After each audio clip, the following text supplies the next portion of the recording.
Hello friends, इस video में हम लोग पार्ट ऑफ स्पीच के बारे में बात करेंगे कि पार्ट ऑफ स्पीच क्या होता है। पार्ट ऑफ स्पीच कहते किसे हैं? पार्ट ऑफ स्पीच, पार्ट का मतलब क्या होता है? भाग। ऑफ का मतलब क्या होता है? क्या। का।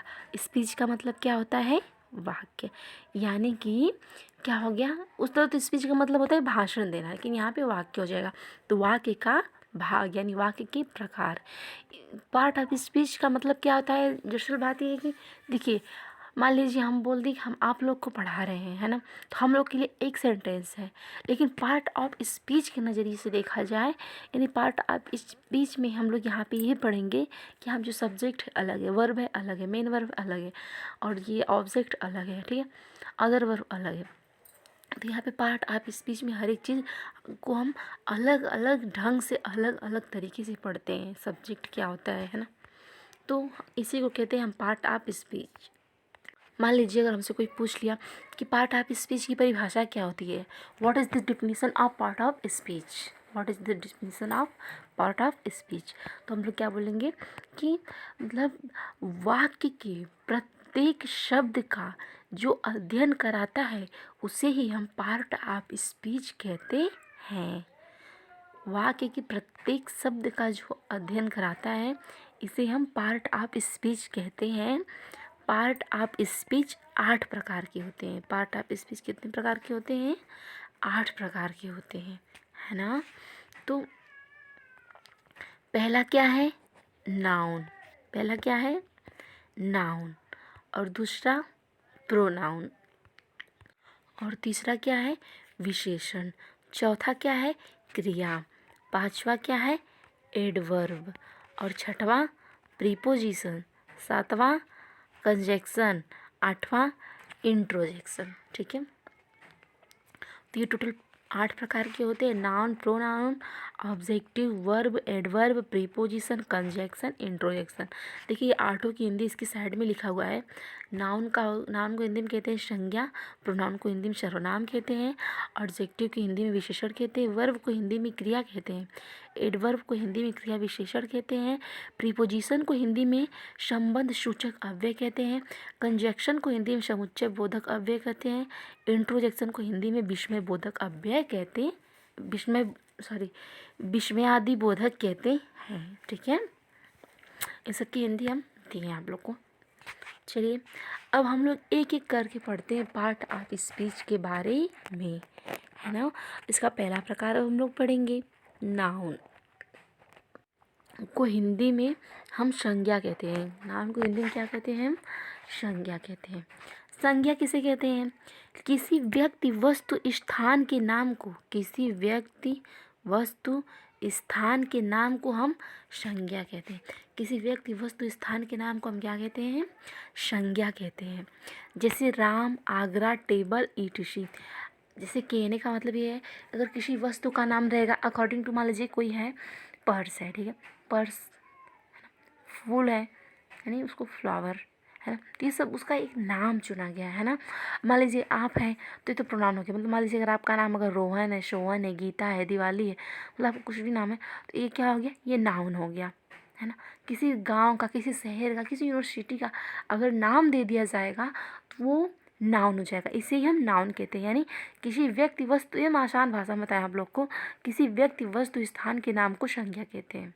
ठीक है, उम्मीद करते हैं आप लोग को समझ में आ गया होगा कि संज्ञा किसे कहते हैं। बचपन से ही आप लोग पढ़ते आ रहे होंगे, है ना। तो यहाँ देखिए क्या है? सर्वनाम। सर्वनाम को इंग्लिश में क्या कहते हैं? प्रोनाउन। प्रोनाउन।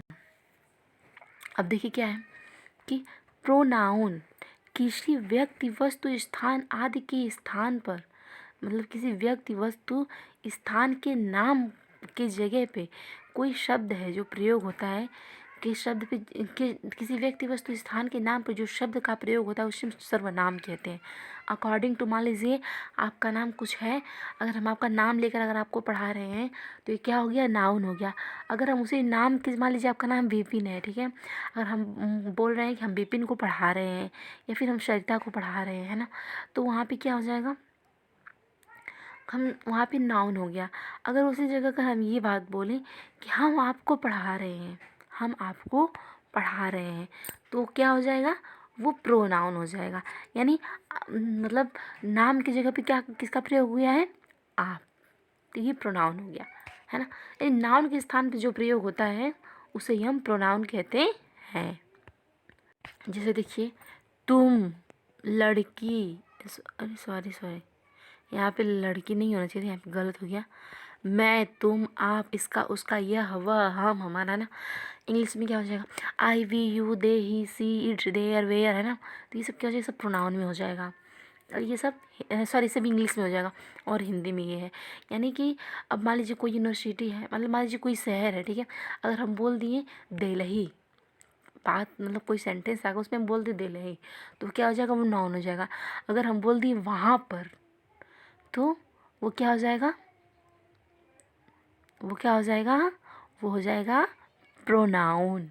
जैसे मान लीजिए हमारे पापा, मतलब मान लीजिए हम किसी से बात कर रहे हैं, तो हम उससे बोले कि हमारे पापा दिल्ली ही रहते हैं, ठीक है, हमारे पापा दिल्ली ही रहते हैं।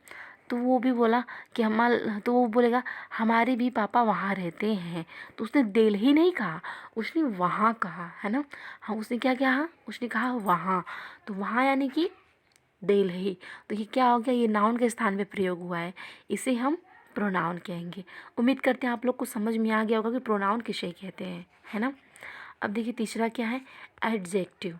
एडजेक्टिव यानी कि विशेषण, यानी आसान भाषा में आप लोग समझ लीजिए कि किसी की विशेषता बताना।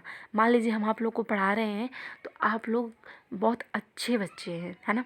तो इसमें आप लोग के गुण क्या है, आप लोग की विशेषता क्या है, आप लोग की क्वालिटी क्या है ना। तो क्या है यहाँ पे? आप लोग अच्छे हैं, है ना। आप लोग क्या है? अच्छे हैं। ऐसे ही हम विशेषण कहते हैं आसान भाषा में। अब देखिए यहाँ पे डिफिनीशन देखिए क्या है? संज्ञा या सर्वनाम शब्दों की विशेषता बताने वाले शब्द को हम विशेषण कहते हैं। विशेषण को इंग्लिश में एडजेक्टिव कहते हैं। क्या कहते हैं? एडजेक्टिव कहते हैं। देखिए, संज्ञा और सर्वनाम की विशेषता बताने वाले शब्द को हम विशेषण कहते हैं। पहला क्या है? आसमान का रंग नीला है। आसमान का रंग नीला है। तो आसमान का रंग कैसा है? नीला है। इसका जो एग्जैक्ट इसकी विशेषता क्या है? नीला। मोहन एक अच्छा लड़का है, तो इसकी विशेषता क्या है? अच्छा, है ना। मान लीजिए हम बोले कि मतलब संज्ञा है सर्वनाम, मतलब I, we, you, they, he, she, it, यह, वह, है ना। हिंदी से इंग्लिश में, ठीक है। और नाम यानी किसी व्यक्ति, वस्तु, स्थान के नाम, अगर उसके कोई विशेषता बताई जाए, उसका कोई गुण बताया जा रहा है या फिर अवगुण बताया जा रहा हो, तो उसे हम क्या कहते हैं? उसकी विशेषता कहते हैं। उम्मीद करते हैं आप लोग को समझ में आया होगा कि विशेषण किसे कहते हैं। मान लीजिए हम बोल दिए कि वह अच्छा लड़का है, ठीक है, कि वह अच्छा लड़का है, तो एक अच्छा उसका क्या है? विशेषता है। मान लीजिए हम बोल दिए कि संतरे बहुत खट्टे हैं। संतरे बहुत खट्टे हैं, तो इसमें संतरे की जो विशेषण है वो क्या है? बहुत खट्टा है ना। तो यहाँ देखिए, और चौथा क्या है? देखिए चौथा क्या? वर्ब, है ना। पार्ट ऑफ स्पीच का जो चौथा प्रकार है वो क्या है? वह वर्ब है, कि हम वर्ब किसे कहते हैं, है ना। तो वर्ब जिस शब्द में किसी काम का करना या होना समझा जाए उसे हम क्रिया कहते हैं। जिस वाक्य में क्रिया का करना या होना समझा जाता है उसे हम क्रिया कहते हैं। जैसे पढ़ना, लिखना, खाना, पीना। जैसे मान लिया अकॉर्डिंग टू आप कोई भी वर्क कर रहे हैं, खाना, पीना, उठना, बैठना, मतलब कोई भी काम अगर आप कर रहे हैं तो वो क्या है? आपका वर्ब है, वह आपका क्रिया है। जैसे मान लीजिए हम आप लोग को पढ़ा रहे हैं, तो हम इस टाइम कौन सी क्रिया कर रहे हैं? पढ़ाने का। और आप लोग इस टाइम पढ़ रहे हैं, आप लोग कौन सी क्रिया कर रहे हैं? पढ़ने का। तो उम्मीद करते हैं आप लोग को समझ में आया होगा कि वर्ब किसे कहते हैं। मान लीजिए कोई माँ जी खाना पका रही हैं, तो यहाँ पे उनका वर्ब क्या हो जाएगा? खाना पकाना। इसे ही हम वर्ब कहते हैं, मतलब किसी कार्य का करना ही वर्ब कहलाता है ना। अब देखिए पांचवा क्या है? Verb, sorry adjective. क्या है? अरे एडवर्ब। एडवर्ब का मतलब क्या होता है? एडवर्ब का मतलब होता है क्रिया विशेषण। क्रिया विशेषण जिन वाक्य से, देखिए क्रिया विशेषण इसका मतलब क्या होता है? यानी जिस शब्द में क्रिया की विशेषता का पता चलता है उसे हम क्रिया विशेषण कहते हैं। उन शब्दों को हम क्रिया विशेषण कहते हैं। यानी जिस शब्द में क्रिया की विशेषता का पता चलता है उन शब्द को हम क्रिया विशेषण कहते हैं। जैसे हिरन तेज भागता है। हिरन कैसा भागता है? तेज भागता है। इसकी विशेषता क्या है? क्रिया क्या है? भागना। और क्रिया की विशेषता कौन सा शब्द बताया? तेज। तो ये क्या हो गया? एडवर्ब, यानी क्रिया की विशेषता बताने वाला शब्द, है ना। मान लीजिए हम आप लोग को गए, आप लोग बहुत अच्छी पढ़ाई करते हैं, तो यहाँ पे देखिए अच्छी क्या है, मतलब कार्य क्या है? क्रिया क्या है? पढ़ना। और जो उसकी विशेषता कौन सा क्या बता रहा है? अच्छी। तो ये क्या हो गया? ये विशेषता हो गई। मान लीजिए हम बोल दें हमारी माता जी काफ़ी अच्छा खाना बनाती हैं, तो खाना बनाना क्या हो गया? खाना बनाना क्या हो गया? क्रिया हो गया। और उसकी विशेषता क्या हो गया? काफ़ी अच्छा, है ना। काफ़ी अच्छा खाना बनाती हैं, ये उनकी विशेषता है। अब देखिए छठवा क्या है? छठवा है प्रीपोजिशन। प्रीपोजिशन यानी कि संबंध सूचक अव्यय। संबंध सूचक अव्यय किसे कहते हैं? संबंध सूचक अव्यय यानी कि किसी भी जगह, स्थान, समय आदि को जोड़ने के लिए हम प्रीपोजिशन का प्रयोग करते हैं, है ना। आदि को जोड़ने के लिए हम प्रीपोजिशन का प्रयोग करते हैं। देखिए प्रीपोजिशन जैसे कि हो गया इन, हो गया दैट, हो गया। यहाँ देखिए क्या है? इन दैट हो गया। यहाँ देखिए वेयर हो गया, विच हो गया, विथ हो गया, विथिन हो गया, और ये बहुत सारे इन हो गया, इनटू हो गया, है ना, दिस हो गया, और बहुत सारी ऐसी जो है क्या होते हैं? प्रीपोजिशन होते हैं। एमोंग हो गया, बिटवीन हो गया, मतलब बहुत सारे प्रीपोजिशन होते हैं। तो प्रीपोजिशन का मतलब क्या होता है? कहीं कहीं ये दो वाक्य को जोड़ते भी हैं, और कहीं समय की दशा, मतलब बहुत सारी चीज़ों को दिखाने के लिए भी हम प्रीपोजिशन का प्रयोग करते हैं। क्या करते हैं? प्रीपोजिशन का प्रयोग करते हैं। अब देखिए सातवां क्या है यहाँ पे? सातवां है समुच्चय। सातवां क्या है? समुच्चय। समुच्चय बोधक, ठीक है। इसको हम हिंदी में कहते हैं कंजक्शन को, ठीक है। तो क्या है? वह शब्द, क्या है? वह शब्द जो क्लॉज, फ्रेज और सेंटेंस को जोड़ने का काम करती है, उसे हम समुच्चय बोधक वाक्य कहते हैं।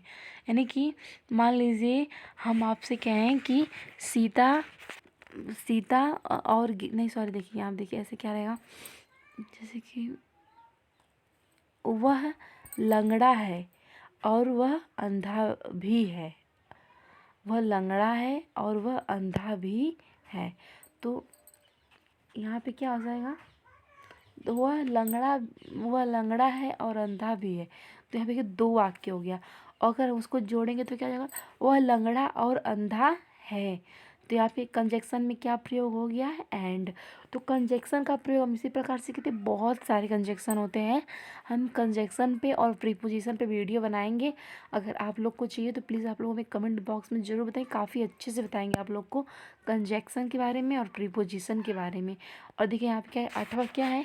इंटरजेक्शन। इंटरजेक्शन को हिंदी में क्या कहते हैं? विस्मय बोधक। क्या कहते हैं? विस्मय बोधक। जैसे कि देखिए जिसमें प्रशंसा, दुखी, खुशी, आश्चर्य, मन के कोई अन्यथा भाव को व्यक्त किया जाता है, उसे हम विस्मय बोधक वाक्य कहते हैं। जैसे मान लीजिए आप अपने मन की भावनाओं को, जिस वाक्य में मन की भावना जैसे दुख, सुख, मतलब कोई भी बातें हों, तो वो क्या हो गया? वो क्या हो गया? इंटरजेक्शन हो गया, यानी विस्मय बोधक वाक्य हो, विस्मयादि बोधक वाक्य हो गया, ठीक है। उम्मीद करते हैं आप लोग को वीडियो पसंद है। अगर चैनल को सब्सक्राइब करें, अगर वीडियो पसंद है चैनल को सब्सक्राइब करें, वीडियो को लाइक करें, ठीक है। और अगर कोई भी मिस्टेक हो तो प्लीज़ आप हमें कमेंट में ज़रूर बताएं, और प्लीज़ सपोर्ट करें, ठीक है। मिलते हैं नेक्स्ट वीडियो में, तब तक के लिए बाय।